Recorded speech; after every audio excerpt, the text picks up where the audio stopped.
Hello friends, welcome back to MS आरीवर classes. तर आजच्या या क्लासमध्ये आपण पाहणार आहोत नथमध्ये फॅब्रिक पेंटिंग कशा पद्धतीने करायची. आता ही जी नथ आहे ही 3D नथ आहे. आपण नॉर्मल नथ देखील पाहणार आहोत पुढे, पण ही आहे 3D नथ. तर 3D नथसाठी इथे मी सगळ्यात अगोदर ड्रॉइंग करून घेत आहे. ड्रॉइंग करताना नेहमी पेन्सिलचा यूज करायचा आहे. ज्यावेळेस पण तुम्ही फॅब्रिक पेंटिंग करताय किंवा फॅब्रिक पेंटिंगसाठी कुठलाही स्केच करत आहेत किंवा ड्रॉइंग करताय, तर त्या टायमिंगला नेहमी पेन्सिलचा यूज करायचा. आता पेन्सिलमध्ये तुम्ही सपोज आता इथे मी व्हाईट फॅब्रिक यूज करते, तर मी नॉर्मल पेन्सिल घेतली आहे जी आपण स्कूलमध्ये यूज करतो. ज्यावेळेस तुम्ही हे कलर फॅब्रिकवरती घेणार, म्हणजे कुठल्याही कलरचा तुमचा कपडा असेल, त्यावेळेला तुम्हाला व्हाईट पेन्सिलचा यूज करायचा आहे जी आपण आरीवर्कसाठी यूज करतो. तुम्ही या अगोदर जर आरीवर्कच्या मटेरियलचा क्लास नसेल पाहिला तर त्याची लिंक मी डिस्क्रिप्शन बॉक्समध्ये देते. त्यामध्ये तुम्हाला पेन्सिल दिसेल की कपड्यावरती कुठल्या प्रकारची पेन्सिल यूज करायची आहे ब्लाऊजसाठी किंवा फॅब्रिक पेंटिंगसाठी ड्रॉइंग करताना. तर आता इथं आपलं ड्रॉइंग हे कंटिन्यू होत आहे. ड्रॉइंग करताना प्रत्येक सर्कलचा वगैरे शेप अगदी व्यवस्थित घ्यायचा आहे. काही मोती आहेत, मोतीच्या वरती छोटे छोटे डॉट आहेत, हे सगळं काही तुम्हाला मार्किंग करून घ्यायचं आहे.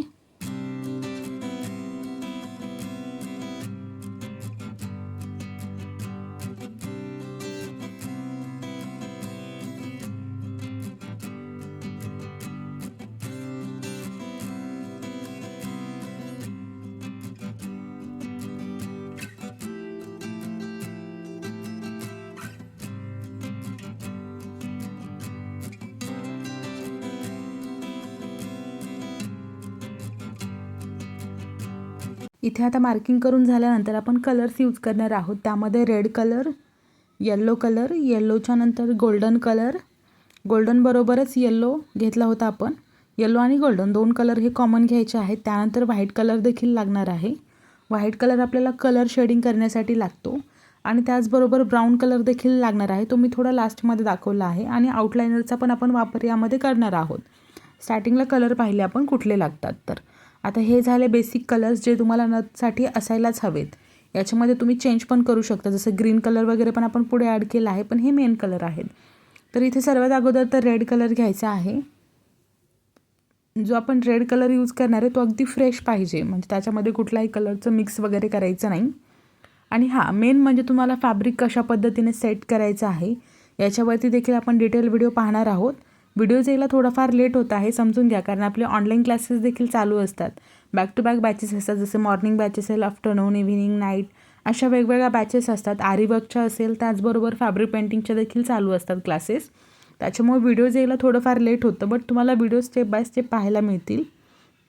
तर आता इथे रेड कलर आणि राऊंड ब्रश यूज केलेला आहे. राऊंड ब्रशमध्ये देखील तुम्ही पाहू शकता. आता आतमधला जो हा ड्रॉप शेपचा आकार दिसतोय, पानाचा आकार, तर पूर्ण पानाच्या आकारामध्ये रेड कलरनं पूर्ण असं कलर करून घ्यायचं आहे.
आता कलर करून झाल्यानंतर इथे थोडासा व्हिडिओ जो आहे तो मिस झाला आहे, पण आपण जसा वरती रेड कलर घेतला, रेडच्या साईडनं गोल्डन कलर घ्यायचा आणि त्याच गोल्डन कलरची लाईन बाजूला देखील करायची आहे, जिथे मी आता लाईन करत आहे.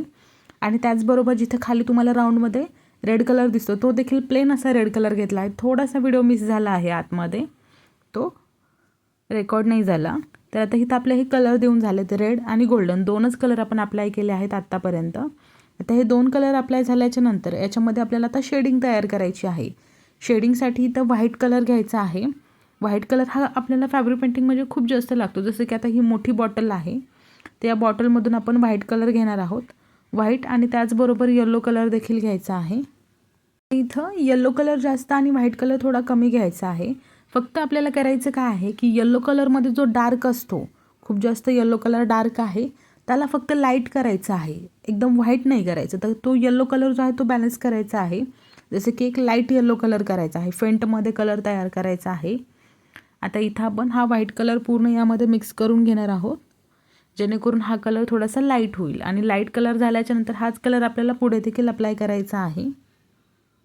इथे आता कलर मिक्स झाला आहे. आता हा जो कलर आहे, मी जिथं जिथं डॉट घेते, म्हणजे हा पूर्ण साईडचे जे राऊंड शेप दिसत आहेत वरच्या साईडनं, तिथं पूर्ण हा कलर फिल करून घ्यायचा. आणि फिल करताना खूप जास्तही कलर घ्यायचा नाही, जेणेकरून तुम्हाला असं होईल की एकदाच ब्रशवरती कलर घेतला आणि नंतर तो सगळीकडे.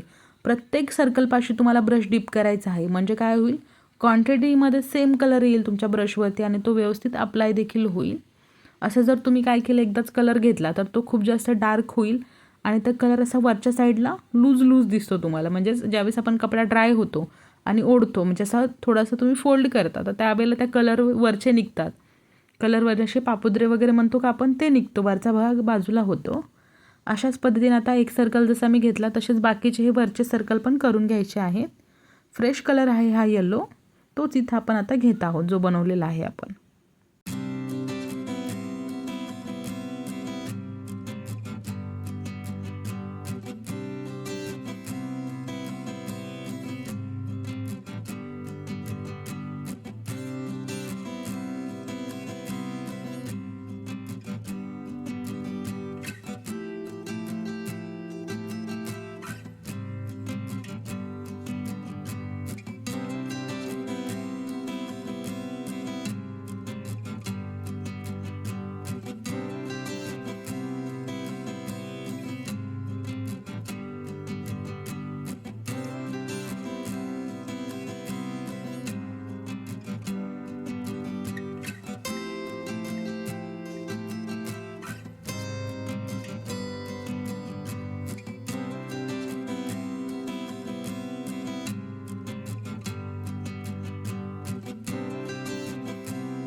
इथे आता सगळीकडे येलो कलर देऊन झाला. येलोच्या नंतर आपण एक फ्रेश कलर ग्रीन पण घेतला होता, जे की इथं पाहू शकता तुम्ही, रेडच्या दोन्ही साईडला आहे ग्रीन कलर.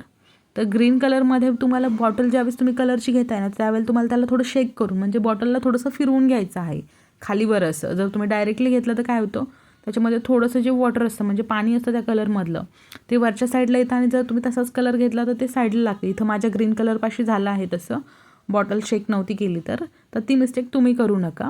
आता इथं आपण व्हाईट कलरचा फॅब्रिक घेतला आहे, त्याच्यामुळे आपण या मोतीला आउटलाईन करतोय. जर तुमचा कलरचा कपडा असेल तर तुम्हाला आउटलाईन करायची अजिबात गरज नाही. सपोज तुमचा रेड, ग्रीन असा कुठलाही कपडा आहे आणि त्याच्यावर तुम्ही नथ करताय, तर हे जे मी आता ब्लॅक कलरने आउटलाईन करतोय, ती आउटलाईन करायची अजिबात गरज नाही. हा व्हाईट कपडा असल्यामुळे आपण इथं आता आउटलाईन करतोय. आणि हे जे काही येलो कलरचे मोती आहेत, म्हणजेच लाईट येलो कलरचे मोती आहेत, त्या प्रत्येक मोतीच्या साईडनं ही ब्लॅक कलरची आउटलाईन करायची आहे राऊंड ब्रशनं.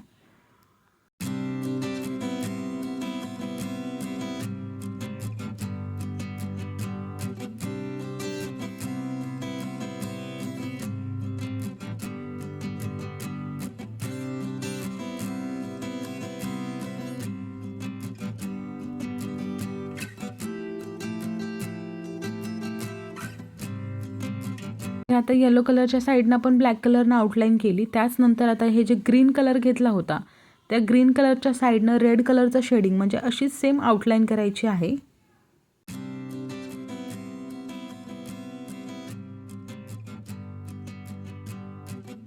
इथं आता ब्लॅक कलर घ्यायचा आहे परत. आता जो आपल्या मोतींच्या वरती असे छोटे छोटे डॉट असतात पहा, लोरियल्स वरती जे डॉट असतात, ते डॉट आपण इथं एक कुठलाही पेन असेल, पेन्सिल असेल किंवा छोटीशी अगरबत्तीची जी काडी असते, सगळ्यात सिंपल, तर ती काडी कलरमध्ये डिप करायची ब्लॅक कलरमध्ये आणि त्याने हे छोटे छोटे असे डॉट देऊन घ्यायचे आहेत, जेणे की आपल्या लोरियल्सचा परफेक्ट असा शेप तयार होतो. आता हे जर तुम्ही ब्रशने केलं तर काय होतं, कलर साईडला लागू शकतो, म्हणजे तो ब्रशनी स्प्रेड होतो कलर, बाजूला वगैरे लागतो. तर ते अवॉइड करण्यासाठी अशा पद्धतीने हे घ्यायचे आहेत. सगळीकडे ब्लॅक कलरचे लोरियल्स घ्यायचे आहेत. आता इथं आपण या नथला 3D लुक द्यायचा आहे. तर 3D लुकसाठी इथं मी ब्राऊन कलर आणि त्यामध्ये थोडा व्हाईट कलर मिक्स केला आहे. आता हा जो ब्राऊन आणि व्हाईट कलर मिक्स केला आहे त्याने तुम्हाला इथं छोटासा आतमध्ये एक पॉईंट घ्यायचा आहे. पहा, खूप छोटासा पॉईंट आहे. येलो कलर ड्राय झाल्याच्या नंतर हा पॉईंट घ्यायचा आहे. कर्व घेतलेला आहे, असा एक सी टाईपमध्ये घेतला आहे. इथं तुम्ही उलट्या साईडनं सी बोलू शकता किंवा सरळ बाजूने पण.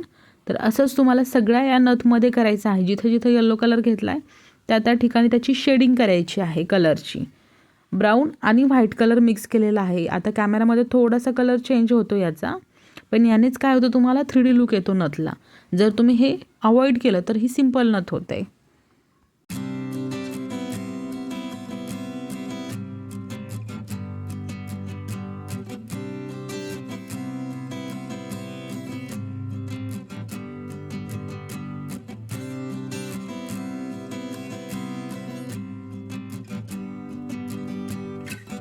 तर इथे ब्राऊन कलरची शेडिंग झाली आहे, त्याचबरोबर ब्लॅक कलरचे डॉट झाले आता घेऊन. आता ही नथ करून आपण जो आतमध्ये राहिलेला स्पेस आहे, अगोदर पण आपण गोल्डनच कलर इथं अप्लाय केला होता, पण आता ते आतमध्ये जो छोटा छोटा गॅप राहिला आहे त्या पूर्ण गॅपमध्ये पण हा गोल्डन कलर तुम्हाला फिल करून घ्यायचा आहे, म्हणजे पूर्ण असं कवर करायचं आहे गोल्डन कलरनं.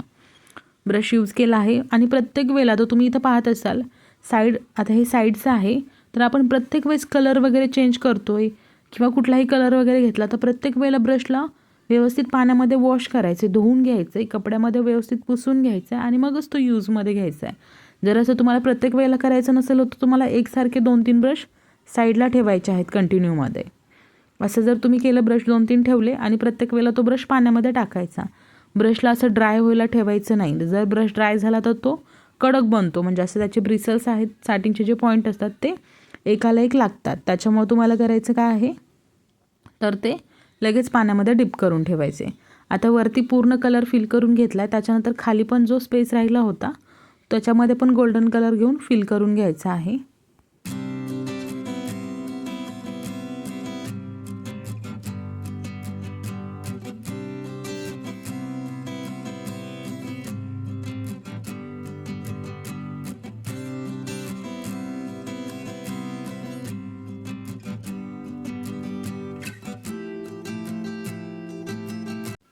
इथं आता आउटलाइनरचा यूज करायचा आहे.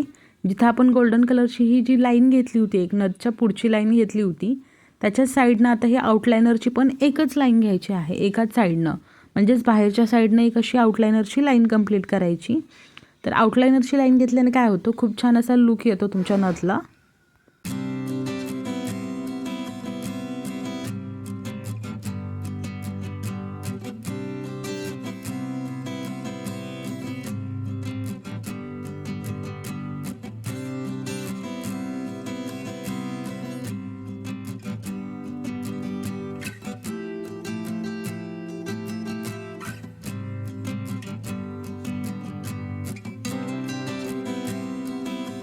बाहेर आता गोल्डन कलर घेऊन झाला आहे, त्याचनंतर आता ब्लॅक कलर घ्यायचा आणि ब्लॅक कलरनं रेड जो आपण आतमध्ये स्टोनला कलर दिला होता त्या रेड कलरच्या स्टोनच्या साईडनं पण ब्लॅक कलरची एक आउटलाईन घ्यायची आणि खूप छोटी आउटलाईन घ्यायची आहे. ही आउटलाईन आता इथं घेऊन झाली आहे, ब्लॅक कलरची घेतली. त्यानंतर आता व्हाईट कलर घ्यायचा आहे आणि व्हाईट कलर हा तुम्ही एकदम छोट्या ब्रशनं किंवा असं निडलने पण घेऊ शकता, जसं मी इथं निडलने दाखवत आहे. व्हाईट कलर घेतला आहे. आता हा व्हाईट कलर कशासाठी, तर त्या स्टोनला खूप छान असा 3D लुक येईल यासाठी व्हाईट कलर घेतला.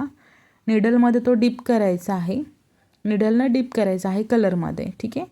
आता यानंच काय करायचं, स्टोनसारखा शेप देण्यासाठी याला थोडंसं साईडने लाईन घ्यायच्या आहेत छोट्या छोट्या मार्किंग करून, आणि कलर व्हाईटच यूज केला आहे. तुम्ही व्हाईटच्या जागेवरती इथं फेंट असा गोल्डन किंवा येल्लो कलर पण घेऊ शकता, पण आपण ऑलरेडी येल्लो आणि गोल्डन कलरचा यूज केलेला आहे खूप जास्त. तर त्यासाठी आपण इथे व्हाईट कलर आणि तो देखील हलक्या लाईन्स घेत आहोत, खूप जास्त डार्क लाईन घ्यायच्या नाही त्यामध्ये.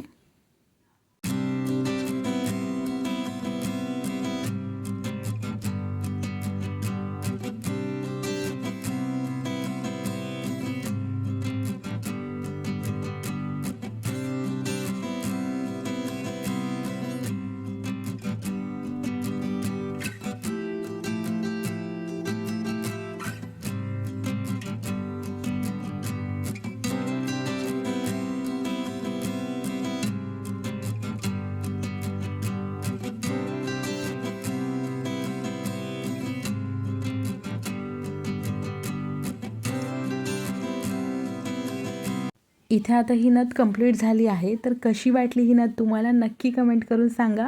व्हिडिओ आवडला असेल तर व्हिडिओला लाईक करा, चॅनलला सबस्क्राईब देखील करा आणि चॅनलवरती जर तुम्ही नवीन आला असेल तर आपल्या इंस्टाग्रामची लिंक देखील बायोमध्ये डिस्क्रिप्शन बॉक्समध्ये दिलेली आहे, जाऊन नक्की चेक करा. चला तर मग भेटूया अशाच एका नवीन व्हिडिओमध्ये.